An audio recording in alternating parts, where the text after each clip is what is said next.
How many people do something they really believe in? I just wish people would realize that anything's possible if you try.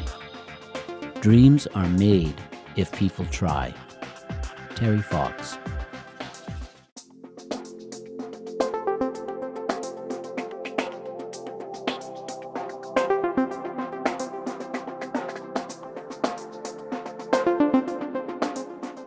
Greetings, esteemed viewers, and welcome to our show on models of success.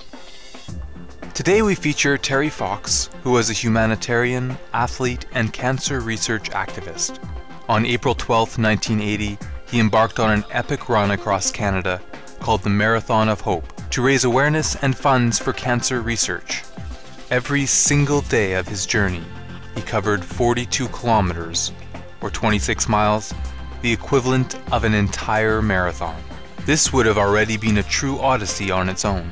But what made his mission even more remarkable was that he undertook it running on just one leg. Only 3 years earlier, cancer in Terry's knee led to the amputation of his right leg. Supreme Master Television had the privilege of speaking with Fred Fox, the elder brother of Terry Fox and manager of supporter relations of the Terry Fox Foundation in British Columbia.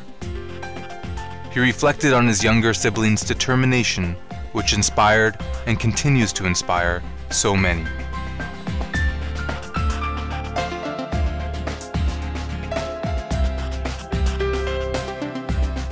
Terry believed that, if I start something, I have to finish it. So through his own values and honesty and integrity, people have learned to love Terry, and I've had so many people over the years come to me and say, Fred, when I saw Terry run through our small community, I was down and out, I was having my own struggles, but Terry inspired me to get over that, and I'm here today, I have a family today because of Terry. Born Terrence Stanley Fox in Winnipeg, Manitoba, Canada, on July 28, 1958, Terry Fox was raised in a nurturing family in Port Coquitlam, British Columbia. Raleigh and Betty Fox were dedicated to their children, who, in addition to Fred and Terry, included Terry's younger brother Daryl and sister Judith. At a young age, Terry developed a love for sports, playing soccer, rugby, baseball, and his favorite, basketball. However, Terry was smaller than other boys, and was not blessed with the natural talent of his teammates. What he did have, however, was sheer determination and a willingness to work hard. By grade 10, he was a starting player, and in his senior year, he and his best friend, Doug Alward, were honored with their high school's Athlete of the Year award. Terry's life came to an abrupt change when in 1977, at the age of 18, he was diagnosed with osteosarcoma, an aggressive bone cancer disease, and his right leg had to be amputated above the knee. But largely thanks to his supportive family and friends, this did not dampen Terry's spirit of perseverance. Terry was not shy about the fact that he was an amputee and had an artificial leg. He wanted people to know that. It didn't matter that he had a disability, word that he didn't care to use, but that you can accomplish anything you want even if you do have a disability, and hopefully inspired others with their various disabilities. Might not be physical, might be a disability in another way that you can overcome that with hard work, determination, and a positive attitude. 3 weeks after the surgery, Terry Fox was already up and playing golf with an artificial leg. Soon after, he joined a wheelchair basketball team. He went on to win 3 national titles, as well as being named an All-Star by the North American Wheelchair Basketball Association in 1980. Through these personal achievements, Terry never forgot the other cancer patients whom he saw during his 16 months of chemotherapy.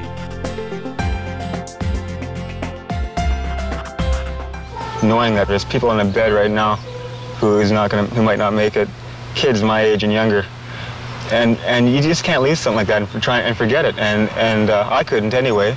I had to try and do something about it. Terry Fox wished to seek a way to increase financial support for cancer research. He was inspired by an article he received right before his operation. It was about Dick Tram, a marathon runner who also had his leg amputated above the knee. I ran the first marathon in October 1976, and then there was a picture of me in Runner's World in January of 77. It was a small article, and Terry was about to lose his leg in the spring of 77. And his basketball coach, Terry Fleming, showed him an article. Here's some guy in New York who's run a marathon. And Terry looked at it, and according to him, that night he had a dream that he'd run across Canada. On April 12, 1980, after more than 5,000 kilometers of training, Terry Fox dipped his prosthetic foot in the Atlantic Ocean near St. John's, Newfoundland, and began what he called the Marathon of Hope. From this easternmost point of Canada to its westernmost point, he would run a full marathon every day with the goal of raising 1 million Canadian dollars for cancer research. Following him in a support van every hop step of the way was his friend Doug Alward and his brother Daryl. It didn't matter if it was snowing, pouring rain, 90-degree Fahrenheit heat. He had to do that marathon every day.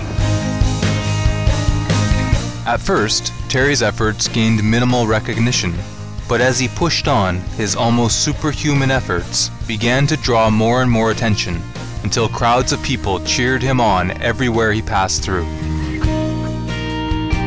I think it was made comment many times during the Marathon Hope, and as Terry got closer to British Columbia and through Ontario, that he actually brought our country together. Indeed, Terry Fox had become a household name. During his journey, he met with dignitaries, including Canada's Governor-General Ed Schreyer and then Canadian Prime Minister Pierre Trudeau. He also was the guest of honor at numerous public events. He was invited to perform a ceremonial kickoff at a Canadian Football League game where 16,000 fans gave him a standing ovation. He came out of this mist. It was very early in the morning. I thought, oh my gosh, he's only a boy. I mean, I'd seen pictures of him, but all three of them are just boys on this odyssey. When I first ran with Terry in Ottawa, running behind him, you got a real sense of the effort it took to bring his body up and swing that leg out. And so he wasn't just running a lot of miles, he was putting a lot of effort into every step. I said, does it hurt? Does it get sore from the running you're doing? And he said, yeah. He said, it gets sore, and sometimes I rub it, I rest it as much as I can. He said, but I have to keep going. There are a lot of people who are very sick, and I need to continue this run. A lot of people are sick. And he put his hand on my head and kind of ruffled my hair, and he said, and a lot of them are kids like you. And that, I never forgot it.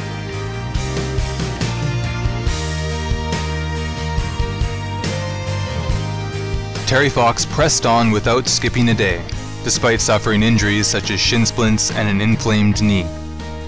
As his support grew, so did his goal.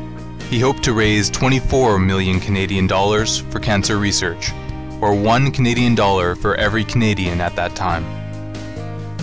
Alas, the cancer continued to spread to Terry's lungs. On September 1st, 1980, when he was just past Thunder Bay, Ontario, he was forced to end his run. 143 days and 5,373 kilometers into the Marathon of Hope, Terry Fox had raised 1.7 million Canadian dollars for his noble cause. The young man courageously said, "I'm going to do my very best. I'll fight. I promise I won't give up." Terry didn't want to be known as a hero. He'd be so bashful to know that 30 years later he's considered one of Canada's greatest heroes. That's not what it was about for Terry. It wasn't called the Terry Fox Marathon of Hope. It was called the Marathon of Hope. Terry only wanted to make a difference in other people's lives. What he was going through, the pain that he was going through, didn't matter. It was all about helping other people and making a difference in other people's lives. While Terry was hospitalized in British Columbia, donations continued to pour in, with a nationwide telethon organized by the CTV television network and supported by Canadian and international celebrities, raising 10.5 million Canadian dollars in just 5 hours. By February 1st, 1981, Terry's dream was realized, with 24.17 million Canadian dollars in funds having been raised for the Marathon of Hope. Among the many letters he received was one from Isidore Sharp, president of the Four Seasons Hotel, who offered to continue Terry's mission through an annual fundraiser called the Terry Fox Run. Mr. Fox agreed, but specified that all runs should be non-competitive, all-inclusive, and with no entry fee, enabling as many people as possible to participate. And so, the legacy carries on today. I think it's around 1 million people around the world that participate in Terry Fox runs. It's not only here in Canada, but around the world, 1 million people, and in countries like Cuba and Croatia and Ireland and the Czech Republic and India and Bangladesh and the United Emirates. It's just truly amazing to know that so many people around this world are passionate about Terry and see him as somebody that they can use as a person of hope. Just a month shy of his 23rd birthday, Terry Fox passed away on June 28, 1981. A national hero in the hearts of all Canadians, he received numerous recognitions. He became the youngest person ever to be named a Companion of the Order of Canada, the nation's highest civilian award, and was commemorated with the American Cancer Society's highest honor, as well as the Lou Marsh Award as the country's top sportsman in 1980. In addition, he was voted Canadian of the Year in both 1980 and 1981. Many buildings, roads, and parks across Canada are named in his honor. The Terry Fox Humanitarian Award Program was launched in 1982 through a grant by the nation's government to assist with the university education of financially needy young people. Recently, the 2010 International Film Festival in Toronto also premiered a new documentary about Mr. Fox. Today, his endeavors live on through the Terry Fox Foundation.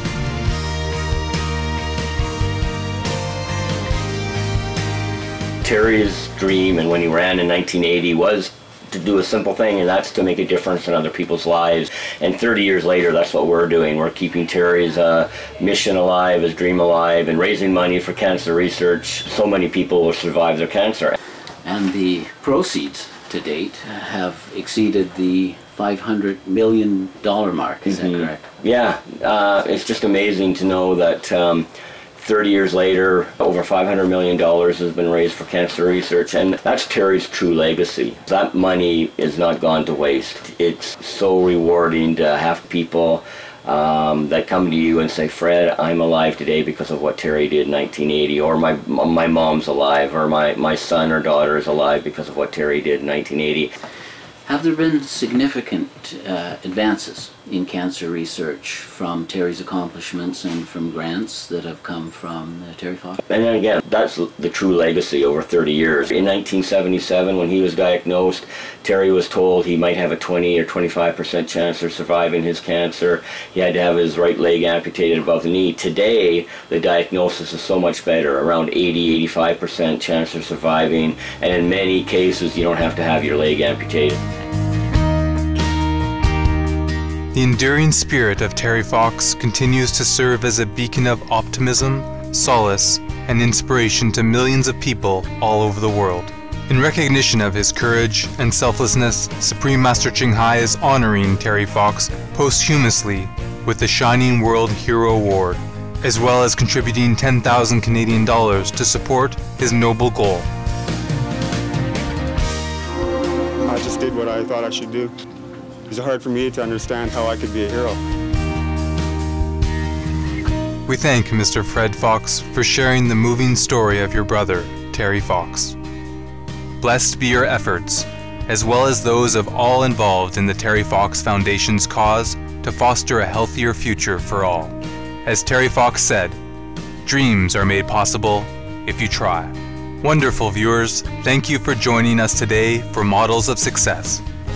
Up next is Vegetarianism, the Noble Way of Living, right after noteworthy news, here on Supreme Master Television. Praise be the divine light and inherent goodness in all people. To find out more about the Terry Fox Foundation, please visit www.terryfox.org.